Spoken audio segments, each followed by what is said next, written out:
In today's video, I'm going to teach you how to change an employee's payroll status in QuickBooks Online. This is really useful when an employee leaves the company, goes on leave, or is temporarily removed from payroll.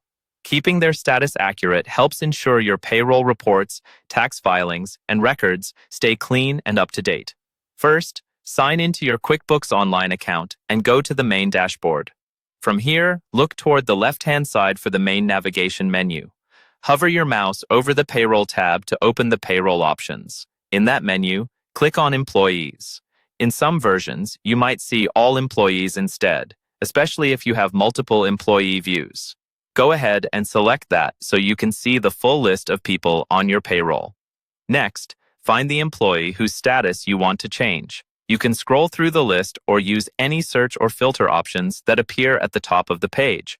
Once you see the right person, click directly on their name. That will open up their detailed employee profile, where you can adjust employment and payroll settings. On the employee profile page, scroll down until you find the section labeled Employment Details.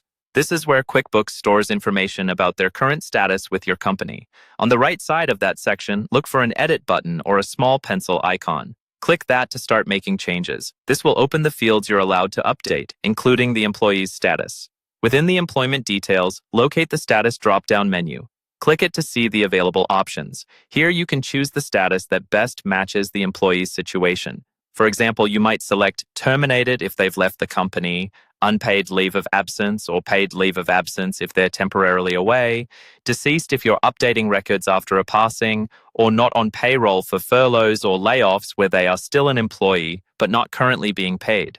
Take a moment to choose the option that most accurately reflects their current situation. If you select terminated as the status, QuickBooks will prompt you for a termination date.